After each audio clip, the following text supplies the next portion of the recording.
Assalamualaikum warahmatullahi wabarakatuh. Alhamdulillah alladzi ja'ala al-Qur'ana hudan lin-nas.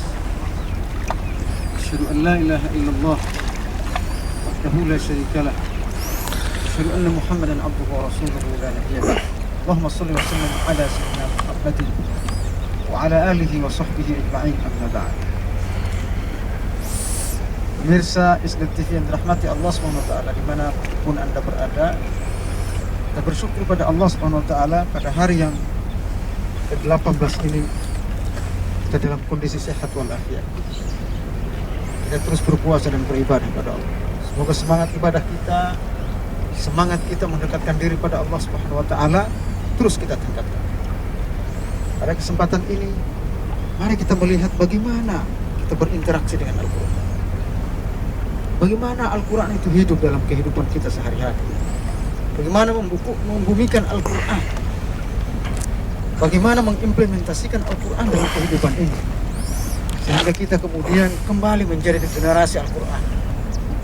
Kembali menjadi generasi yang menjadikan Al-Quran sebagai pedoman hidup, hidayah, petunjuk, dan way of life. Pemirsa sekalian, Syekh Yusuf Al-Qaradawi menulis sebuah buku yang sangat menarik tentang bagaimana berinteraksi dengan Al-Quran. Bukunya itu kemudian dinamakan dengan Kaifa Nata'amal Ma'al Quran. Bagaimana kita berinteraksi dengan Al-Quran. Syekh Mahdi Al-Hilali, Al-Majdi Al-Hilali juga menulis bagaimana berinteraksi dengan Al-Quran. Banyak para ulama dunia menulis bagaimana kriteria, cara dan metode berinteraksi dengan Al-Quran yang benar.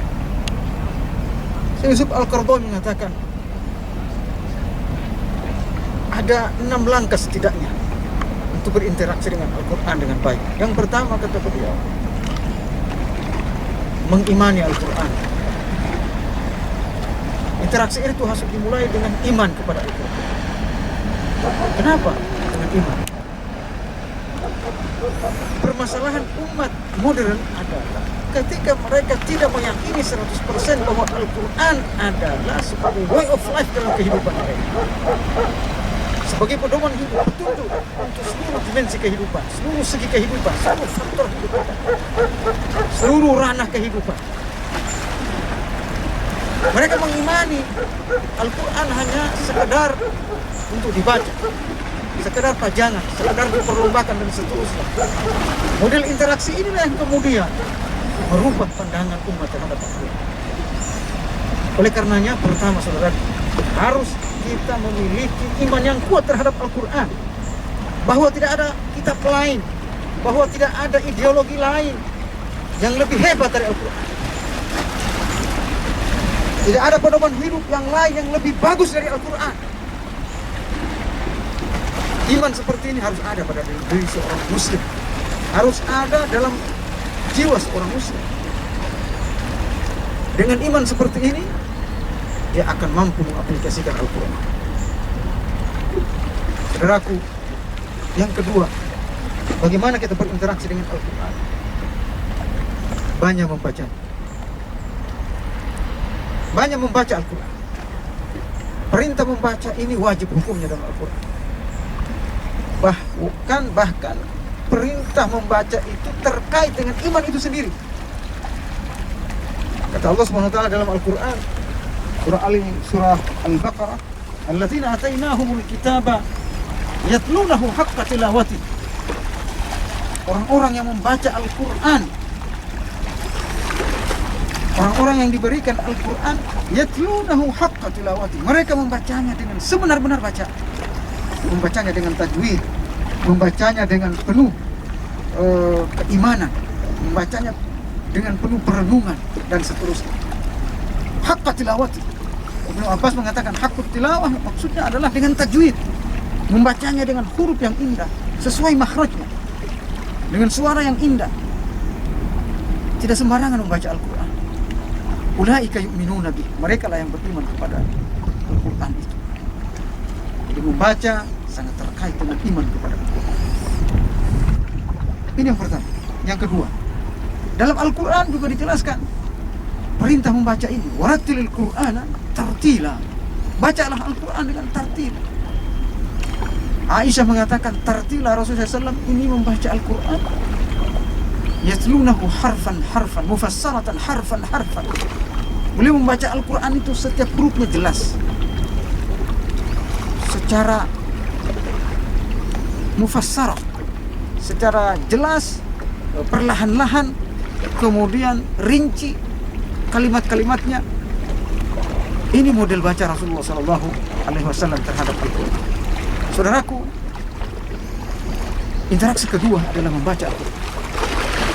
Yang ketiga, interaksi ketiga dengan Al-Quran adalah mentadabburi Al-Quran, mentadabburi maknanya, merenungi maknanya. Allah Subhanahu wa taala menjelaskan kepada kita, afala yatadabbaruna al-Quran am ala qulubin aqfaluha. Mengapa mereka tidak mentadabburi Al-Quran? Apakah ada penutup pada hati-hati mereka? Orang yang tidak mentadabburi Al-Quran, hanya membacanya, sekedar membacanya, tidak memahami artinya, melewatkan begitu saja setiap pesan yang dibaca, ini namanya tidak dengan tadabbur, hanya sekedar mendapatkan pahala membaca. Bacaan seperti ini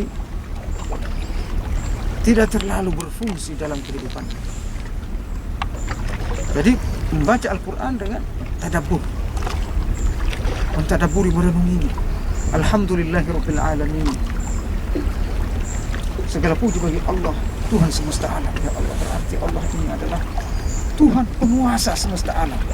Model tadabbur ini yang diinginkan oleh Allah Subhanahu wa taala. Tidak sekedar dibaca, diucapkan. Yang keempat, saudaraku, interaksi dengan Al-Quran, banyak menghafalnya. Jangan pernah kita menganggap bahwa menghafal Quran itu buat anak-anak saja, buat orang tertentu saja. Kita harus mampu menghafal Al-Quran. Walladzi laisa fi jawfihi minal Qur'ani kal baitil kharib. Orang dan jiwanya tidak pernah, tidak ada sedikit pun ayat-ayat Al-Quran yang ada dalam dirinya yang dihafalkan maksudnya, maka jiwa orang itu seperti rumah kosong, rumah yang rusak.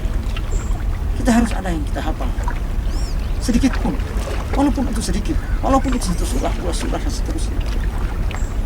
Yang kelima, interaksi kita kepada Al-Quran adalah banyak mengamalkannya dalam kehidupan kita sehari-hari. Aplikasikan yang bisa kita mampu lakukan. Kerjakan apa yang diperintahkan oleh Allah dalam Al-Quran. Allah Subhanahu wa taala menjelaskan dalam Al-Quran, wa atiullaha wa atiur rasul. Dalam ayat yang lain, wa atiullaha war rasul. Taatlah kepada Allah dan taat kepada Rasul. Taat kepada Allah maksudnya adalah mengikuti Al-Quran. Jangan sampai Al-Quran, pesan-pesan Al-Quran kita tinggalkan begitu saja. Para sahabat ketika datang Al-Quran, mereka belum menutup hijab. Kaum wanitanya belum menutup hijab waktu itu, menutup aurat mereka dengan jilbab. Ketika turun ayat hijab, surat Al-Ahzab dan surat An-Nur, satu ayat saja, tiba-tiba seluruh wanita muslimah sama di saat itu berebut mencari pakaian untuk menutup aurat mereka. Begitu kesadaran mereka terhadap Al-Quran. Begitu juga kaum pria, umat Islam di masa itu sebelum pengharaman khamar, ketika turun surah Al-Maidah, ketika mengharamkan khamar, namal khamru wal maisir wal ansab wal azlam rijsun min amali syaitan, turun satu ayat ini, kota Madinah diriwayatkan banjir dengan khamar. Bagaimana mereka mengamalkan Al-Quran dengan segera. Kita 30 juz Al-Quran. Apakah kita mampu mengamalkan 30 juz Al-Quran semuanya? Saudara, begitu para sahabat mengamalkan Al-Quran. Dan yang terakhir, yang ketujuh, interaksi dengan Al-Quran. Model terakhir adalah mendakwahkan Al-Quran dan mengajarkannya kepada orang lain. Khairukum man ta'allama Al-Qur'ana wa 'allamah. Sebaik-baik kalian adalah belajar Al-Quran kemudian mengajarkannya kepada orang lain. Saudaraku, kita berceramah, berdakwah, bacakan Al-Quran kepada umat. Para sahabat banyak memasukkan orang lain ke dalam Islam karena membaca Al-Quran. Umar bin Khattab masuk Islam karena bacaan Al-Quran. Salman Al-Farisi masuk Islam karena bacaan Al-Quran. Penduduk Madinah, kota Yasrib, masuk Islam karena kepala suku mereka masuk Islam karena bacaan Al-Quran yang disampaikan oleh Mus'ab bin Umair. Seharusnya kita berdakwah juga begitu, menyampaikan Al-Quran, membacakan Al-Quran kepada umat. Jangan terlalu banyak kata-kata kita dari Al-Quran, jangan terlalu banyak pendapat kita dari Al-Quran yang kita sampaikan kepada umat. Tapi Al-Quran lebih dominan, hadis lebih dominan, sehingga orang meyakini apa yang kita sampaikan. Kenapa? Asdaqul hadis kalam Allah. Sebaik-baik perkataan, sebenar-benar perkataan adalah perkataan Allah Subhanahu wa ta'ala. Semoga 7 interaksi Al-Quran ini bisa mengantarkan kita mengamalkan Al-Quran dengan sebaik-baiknya, berinteraksi dengan Al-Quran dengan sebaik-baiknya sebagaimana para sahabat dan salafus saleh. Wassalamualaikum warahmatullahi wabarakatuh.